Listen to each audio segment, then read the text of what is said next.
My name is Sophia, and I am 25 years old. Sometimes I feel like my whole life revolves around the office, as if I have become an inseparable part of the tall glass building where I spend most of my days. When people ask me about my hobbies, or what I do for fun, I usually laugh it off, because the truth is, I hardly remember what free time feels like anymore. From the moment I joined this company, the workload never stopped. At first, I thought it was temporary, something that would ease with time. But instead, as the months passed, more and more people began to rely on me. My seniors, my colleagues, and even new recruits would come to me for guidance, and somehow, I became the one everyone trusted. That trust was flattering, of course. I had always been dedicated, always wanted to prove that I could carry responsibilities on my shoulders. Every time an officer handed me an important file, or looked me in the eyes and said, "Sophia, I know you'll handle this perfectly," a part of me felt proud. I lived for that recognition. But the other part, the part that nobody saw, was the exhaustion that built up behind my smile. My desk became my second home. Empty coffee cups, half-read reports, and sticky notes with endless reminders surrounded me like silent companions. Sometimes I even forgot to eat lunch. Sometimes I forgot to breathe. The strangest thing is that I never complained. I think I didn't know how to. People saw me as the efficient one, the girl who could handle anything, and I didn't want to disappoint them. But in truth, the weight often felt unbearable. After office hours, I would go back to my small apartment, kick off my shoes, and collapse on my couch. The silence there was deafening. No one waiting, no one asking how my day went, no one to share the smallest details with. I often stared at my phone, scrolling through contacts, wondering if I should call someone, anyone, but then I would stop myself. Who would I call? My friends had long since drifted into their own lives, relationships, marriages, and adventures. I was left with late nights, unfinished work, and my own loneliness. Still, I told myself this was what success looked like. Maybe love, companionship, and all those things people spoke about in dreamy tones weren't meant for me. At least that's what I tried to believe, even when my heart whispered otherwise. It was during these long hours that I noticed her, the woman who seemed to exist in a world of her own yet touched everyone around her with quiet strength. Her name was Denial. She was 34, my boss, and the kind of person you couldn't ignore even if you tried. She carried herself with the elegance of someone who had been through storms, but still stood tall, unshaken. Her voice, calm yet commanding, could silence a room, and yet when she smiled, it was like the air softened. I admired her long before I admitted it to myself. She wasn't like the others who barked orders and demanded results. She had a way of asking without asking, of pushing you to do your best without making you feel burdened. Sometimes, during meetings, I would catch her gaze lingering on me for a second longer than necessary. Not in a way that made me uncomfortable, but in a way that made me wonder if she could see through me, through the tired eyes and the forced composure. There was something magnetic about her presence. The way she dressed, always sharp, but never flashy. The way she carried her coat draped over her arm at the end of the day. Even the way she placed her glasses on the table before leaning forward during discussions. It all fascinated me in ways I couldn't explain. I told myself it was respect, admiration for a strong female leader. But deep down, I knew there was more. Something unspoken, hidden beneath the surface of every glance and every word. She had once stopped by my desk late in the evening when almost everyone else had left. I remember her standing there, watching me shuffle through files.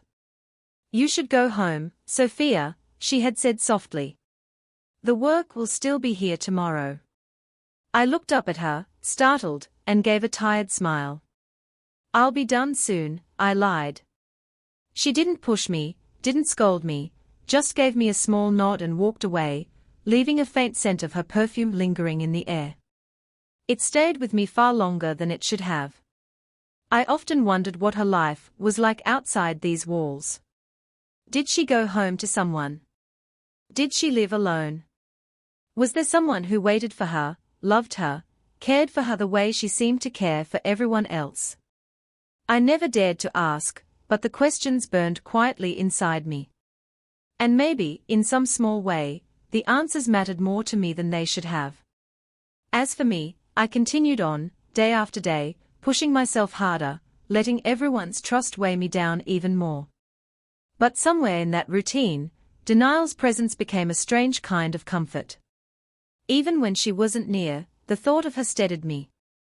And though I didn't yet realize it, the path I was walking, lonely, exhausting, and endless, was about to take a turn I never saw coming. The day it happened was one of those days that seemed endless. From the moment I walked into the office, files were waiting on my desk, emails were pouring in, and colleagues kept approaching me with their problems, as if I was the only one who could fix them. I answered questions, made phone calls, double-checked reports, and before I knew it, the sun had set and the building's lights cast long shadows across the floor. Most people had already gone home, their laughter and chatter fading into the evening air, but I remained, buried under the weight of unfinished tasks. My back ached from sitting for so many hours, and my eyes stung from staring at the screen. I rubbed them, willing myself to keep going, telling myself that if I just pushed through a little longer, I could clear the backlog. But the truth was, I was exhausted, physically, mentally, emotionally. Each line of text I read seemed to blur into the next, and even the clicking of the keyboard began to feel unbearably loud in the silence of the nearly empty office. I leaned back in my chair for a moment, closing my eyes. The hum of the air conditioner filled the room, a steady rhythm that made me feel drowsier with each passing second. My thoughts wandered to the things I was missing outside these walls. Friends out at dinners, couples walking hand in hand under the streetlights, families gathered at home. Meanwhile, I sat here alone, clutching a pen, as if it were the only anchor keeping me steady. But anchors are heavy, and I was sinking fast. I forced myself forward again, trying to finish the last report, but the words refused to stay still on the page. My head felt heavy, and before I realized it, I was resting it on my folded arms atop the desk. Just for a moment, I told myself. Just 1 minute of rest before I continued. But my body betrayed me, and the darkness pulled me in almost immediately. Sleep came uninvited, heavy and deep. There's something strangely vulnerable about falling asleep at your desk. It isn't like drifting into dreams on the safety of your own bed. It's raw, unguarded. My hair was messy, strands falling across my face. My breathing was uneven, and the exhaustion etched itself into every line of my expression.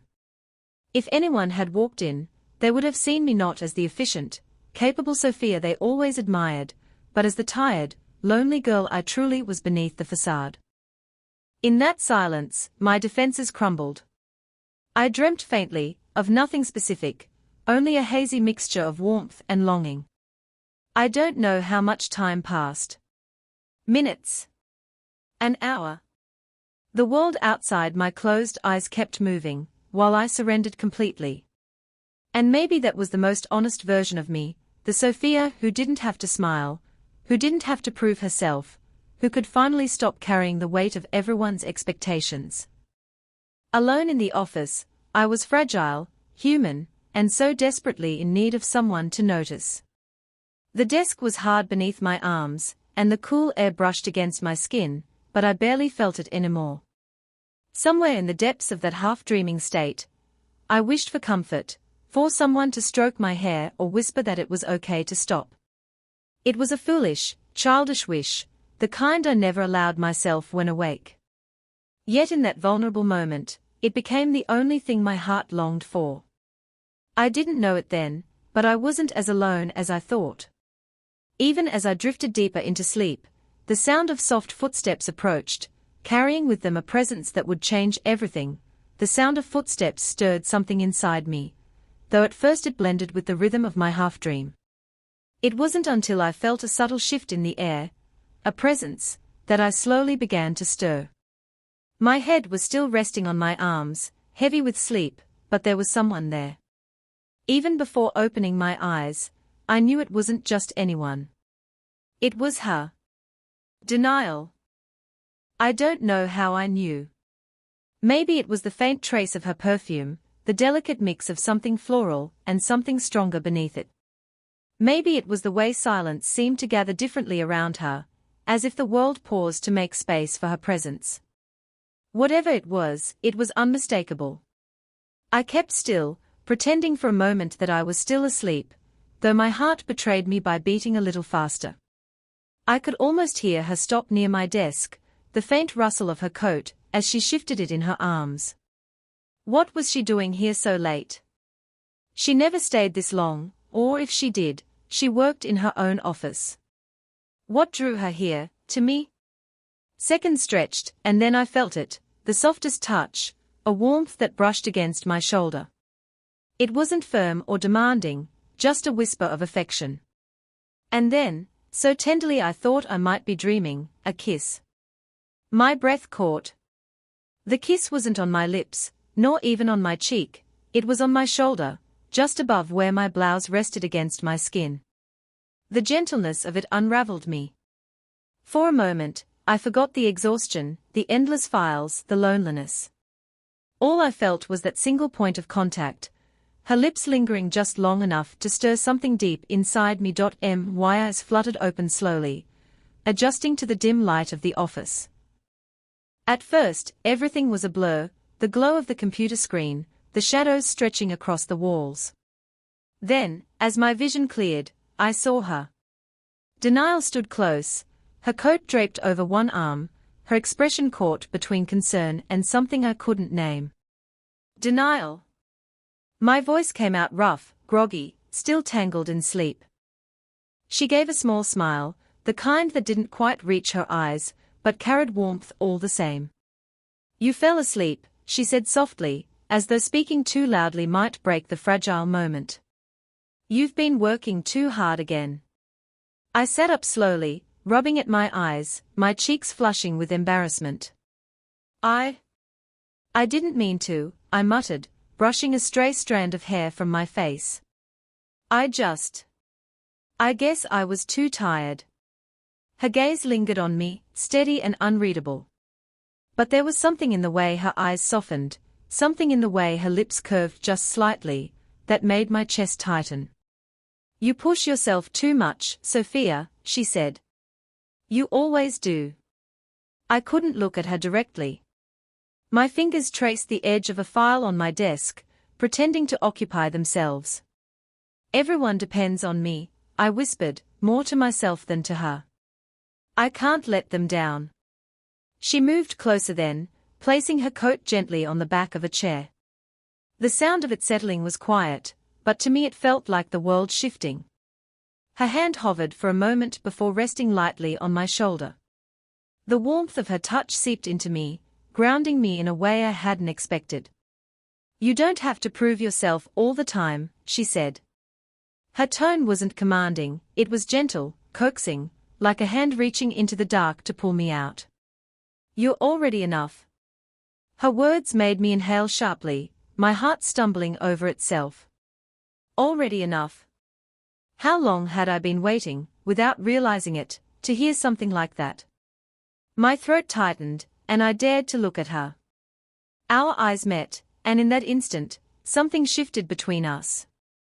It wasn't just admiration anymore, nor just the bond of boss and employee. It was something unspoken, alive in the way her gaze lingered, in the way my body leaned ever so slightly toward hers without conscious thought. She must have noticed it too, because her hand remained on my shoulder longer than necessary, her thumb brushing lightly against the fabric of my blouse. A simple gesture, yet it sent a quiet shiver down my spine. I swallowed hard, my lips parting to say something, anything, but the words refused to come. Instead, silence filled the space between us, charged and fragile, like the pause before music begins. Denial, I finally managed, her name tasting different on my tongue, softer, more intimate. Her smile deepened just a little, but her voice was steady. You should rest, Sophia. You can't carry the world on your shoulders forever. The irony wasn't lost on me, that she had kissed those very shoulders only moments ago. My heart raced, but instead of pulling away, I found myself relaxing into her presence, comforted in a way I hadn't been in years. She didn't need to say anything else. Her body language spoke for her, the way she stood close enough that I could feel the faint heat of her skin, the way her eyes flickered briefly to my lips before returning to mine. It was subtle, unspoken, but undeniable. I realized then that I wasn't imagining the pull between us. It was real, woven into the quiet touches, the lingering glances, the small acts of care. I had been too tired to notice, too afraid to hope, but in that moment, sitting at my desk with her hand still resting on me, I felt it as clearly as my own heartbeat. The exhaustion of the day still weighed on me, but it no longer felt like a burden I carried alone. For the first time in a long time, I felt seen, not as the efficient worker everyone relied on, but as a woman, fragile and human, in need of tenderness.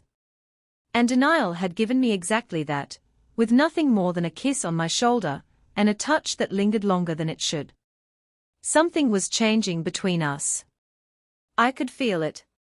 And though I didn't yet know where it would lead, I knew one thing for certain: I didn't want it to stop. For a moment, we just stayed there in the quiet of the office, her hand still resting gently on my shoulder. I should have pulled away, should have straightened myself and returned to my professional mask, but I couldn't. The warmth of her touch was like a lifeline, something I hadn't realized I was starving for until that very instant.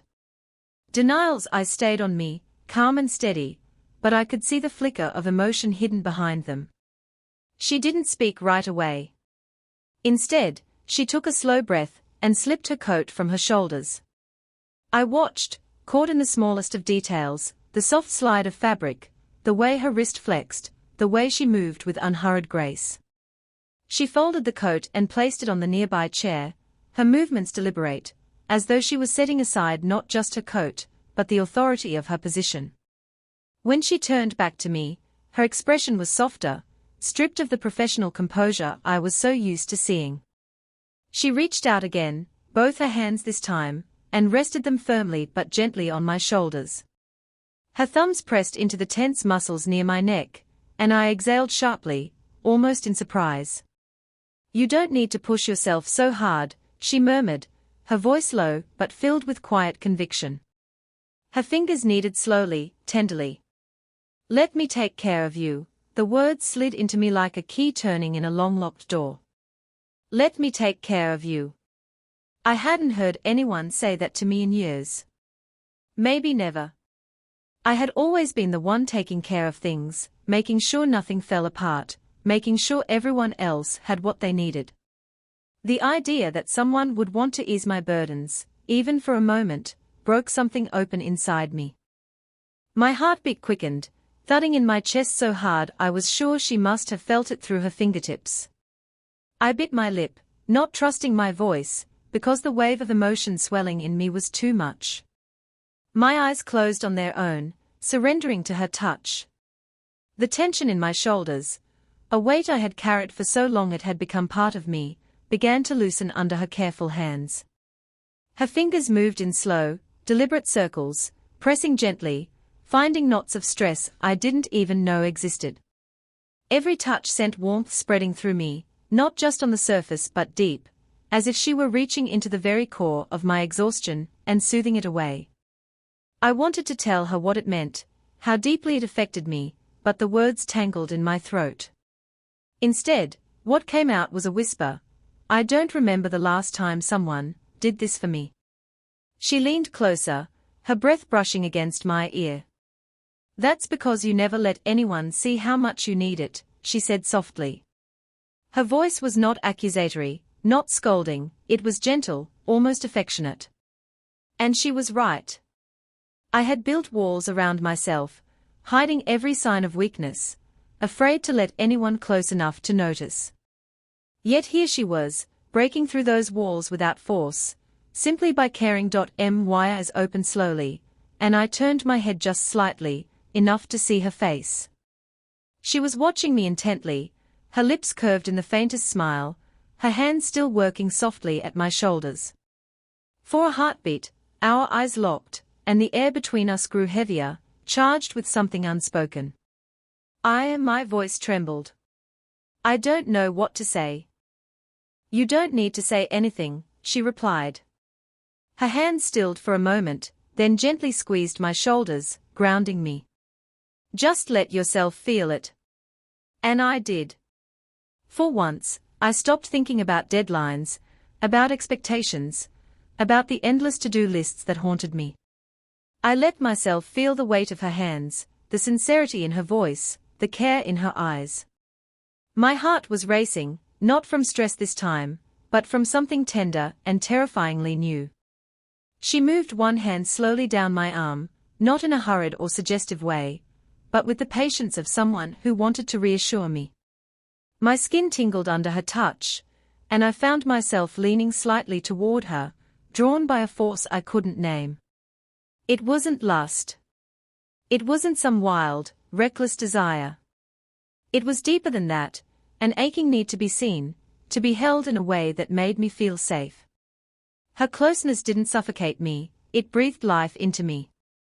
I'm not used to this, I admitted, my voice quiet, almost ashamed. I know, she said, her tone steady. That's why I'm here. I blinked hard, fighting the sting of tears. It was ridiculous to cry over something as simple as a shoulder rub, but it wasn't just that. It was everything it represented, the care, the attention, the quiet insistence that I mattered. Her thumb brushed lightly against my collarbone, and she tilted her head, studying me. Sophia, she said softly, my name rolling from her lips like a secret. You don't always have to be strong. Not with me. The vulnerability in her words mirrored the vulnerability in my heart. I swallowed hard, my voice breaking as I whispered back, I don't know how to be anything else. Her gaze softened even more, and she leaned just slightly closer, her lips near enough that I could feel the warmth of her breath. Then let me teach you. Something inside me gave way. It wasn't dramatic or loud, it was quiet, like the soft opening of a flower to sunlight. For the first time in so long, I allowed myself to lean back into someone else's care. Her hands, her words, her presence, they wrapped around me like a promise, one I hadn't even known I needed. The office, usually so harsh with its fluorescent lights and rigid order, felt different now. Softer. Warmer. It was no longer a cage of responsibilities, but a place where something tender had taken root. My pulse was still racing, but it no longer frightened me. Instead, it reminded me that I was alive, not just existing, not just functioning, but truly alive, in the presence of someone who cared enough to notice my weariness and soothe it. I didn't know what tomorrow would bring, what boundaries we might have crossed or what complications might follow. But in that moment, none of it mattered. All that mattered was the quiet, steady rhythm of her hands on my shoulders and the unspoken promise in her eyes, that I was no longer alone. And for the first time in years, I believed it. Her hands lingered on my shoulders, moving in gentle circles, easing away the tension I had carried for so long. It was strange how natural it felt, how unforced, as though this was something we had always done. A simple act of care, yet for me it was extraordinary. My breath grew slower, steadier, and for the first time in what felt like forever, I wasn't thinking about the work piled on my desk or the deadlines waiting for me. I was only thinking about her. Better, she asked softly, her voice carrying that mixture of strength and gentleness that always made me listen. I tilted my head slightly, enough to catch her eyes. Much better, I admitted, a small, almost shy smile tugging at my lips. Though now I feel guilty. You're the boss, shouldn't it be the other way around? Shouldn't I be taking care of you? She chuckled, low and warm, and the sound sent a flutter through me. Maybe. But right now, I don't want you to be my employee. I just want you to be Sophia. Her words settled deep inside me, like a pebble dropped into still water, sending ripples outward. Just Sophia. Not the dependable worker, not the efficient assistant everyone leaned on, but simply me.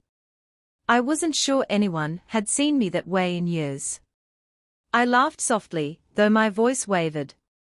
You make it sound so easy. Like I could just switch off the part of me that's always running. You can, she said, her hands still resting warmly on me. At least with me, you can. The way she said it, quiet but sure, made my heart stumble. I turned away quickly, afraid she might see too much in my eyes, but I couldn't hide the blush rising to my cheeks. You're different, I said after a moment, my voice barely more than a whisper. Different how? She asked, teasing lightly. Older? I laughed again, this time more freely, shaking my head. No. Not like that. I mean, different from everyone else. You notice things. You see people. You see me. Her smile softened. I'd be blind not to. The silence that followed wasn't uncomfortable, it was charged, alive. My chest rose and fell with uneven breaths, and the truth pressed at the edges of my thoughts, demanding to be acknowledged. I admired her, yes, but it had never been just admiration. Not really. It was the way I thought about her when she wasn't there. The way her voice could ease me when nothing else could. The way I longed for her presence, even in the most ordinary moments. It wasn't respect alone. It wasn't just gratitude. It was something deeper, something far more dangerous. It was love. The realization struck me with such clarity that I almost gasped. I looked at her, really looked at her, the lines of experience etched faintly at the corners of her eyes, the curve of her lips, the way she carried herself with quiet confidence. And my chest ached with the force of it. She must have seen something shift in my expression, because her gaze softened even more, and she tilted her head slightly. What is it? She asked gently. I hesitated, biting my lip. How could I say it? How could I confess something that had been growing inside me for so long, hidden beneath layers of professionalism and fear? My voice trembled as I tried to speak. I don't know what I'd do without you, I whispered. It wasn't a declaration, not exactly. But it was enough. Enough to make her eyes glimmer with understanding, enough to draw her closer. She leaned in, her lips curving into the faintest smile. Luckily for you, you don't have to find out. A nervous laugh escaped me, shaky but real. You always know the right thing to say, don't you? Not always, she said softly. Only when it matters. Our eyes met again, and this time neither of us looked away. The space between us seemed to shrink, not because we moved, but because something invisible drew us closer. Her hand slid down my arm, stopping just above my wrist, her thumb brushing lightly over my skin. Such a small touch, but it sent warmth rushing through me, as if she had lit a flame beneath my skin. You deserve to be cared for, Sophia, she said quietly, her voice steady but tender. Not just in work, but in life. You deserve more than exhaustion and loneliness. Her words broke me open. My throat tightened, and before I could stop myself, I whispered, then stay. Please, stay close. She didn't answer with words this time. Instead, her hand squeezed mine gently, a silent promise. In that moment, I knew. This wasn't a passing admiration, wasn't a fleeting attraction born of late nights and long hours. It was love, raw, unspoken, terrifying, and beautiful. And somehow, as her hand held mine and her eyes lingered on me, I knew she felt it too. The office around us faded into nothing.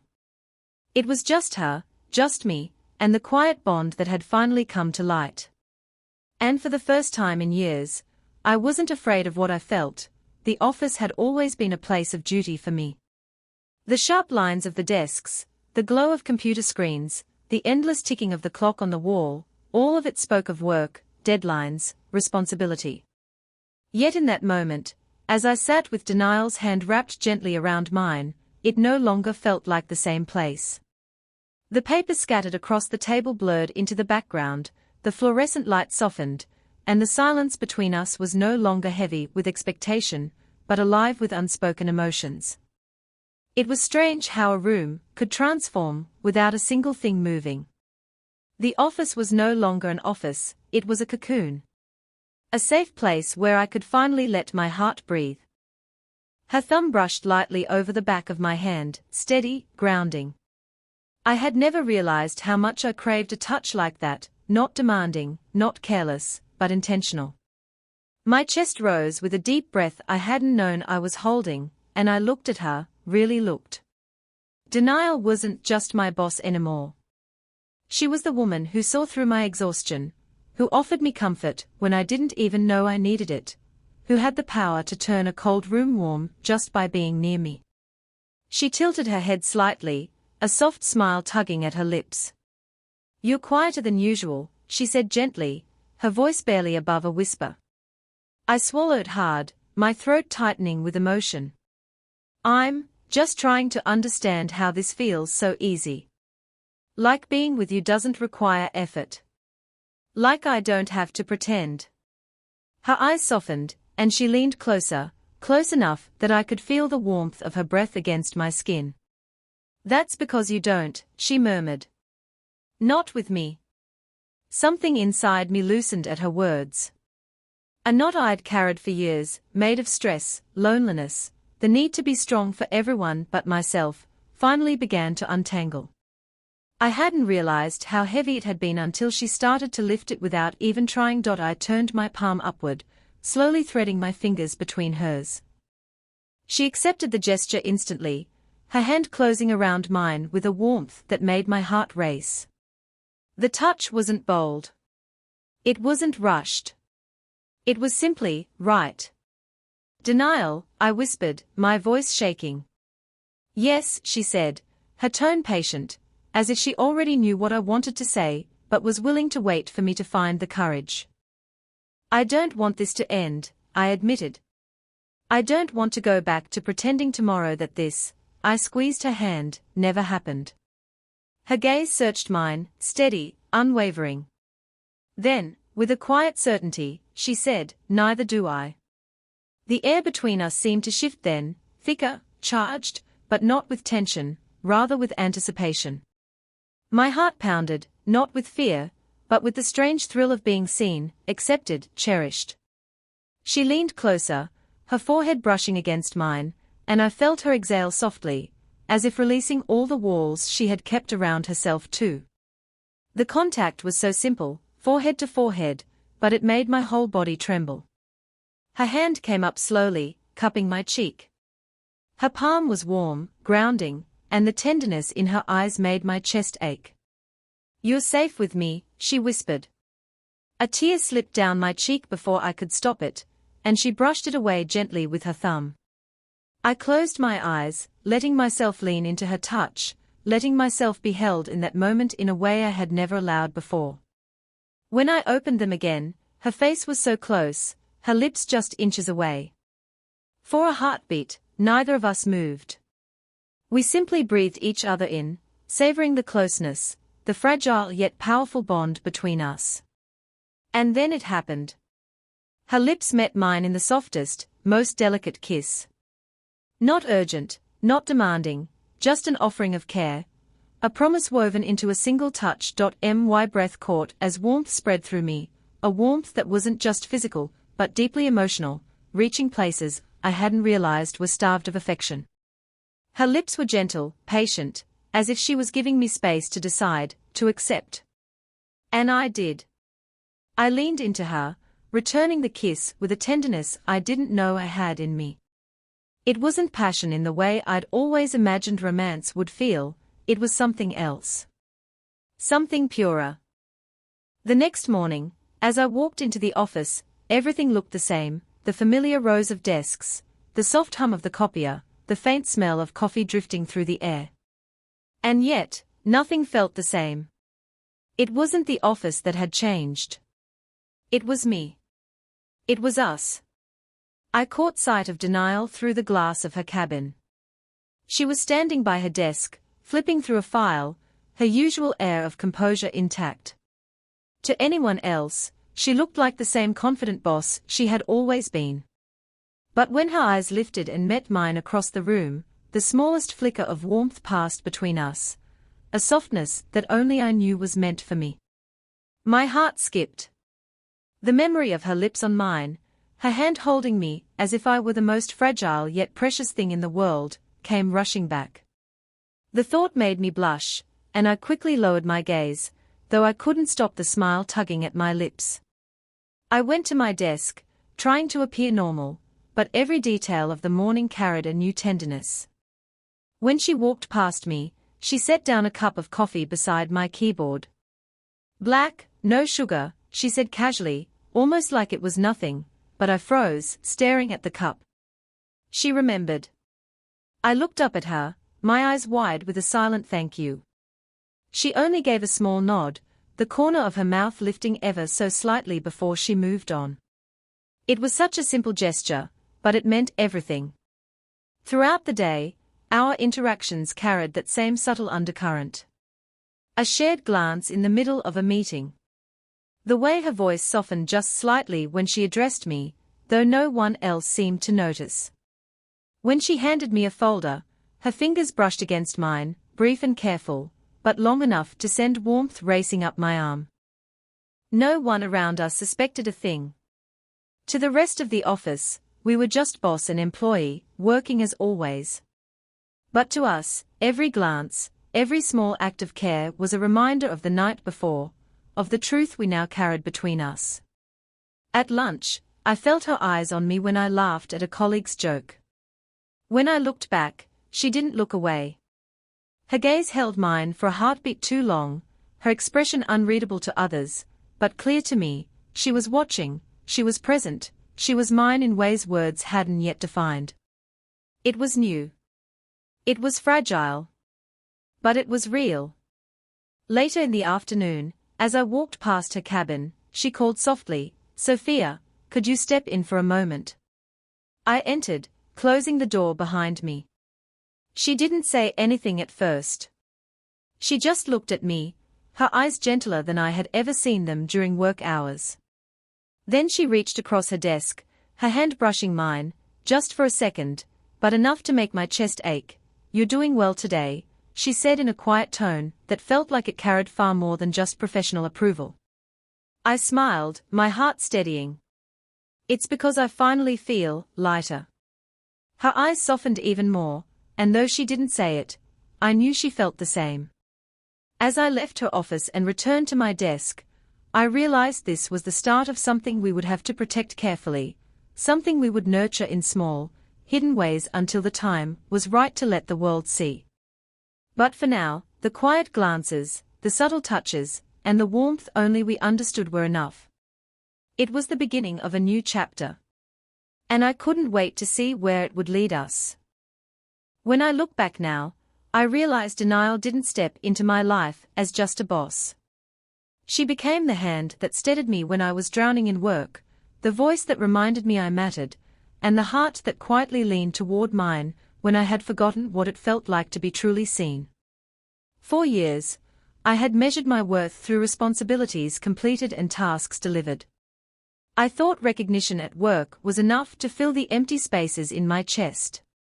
But no achievement, no praise, no perfectly written report could take away the loneliness that followed me home every night. I carried that weight silently, too afraid to admit how much it hurt. And then, she noticed.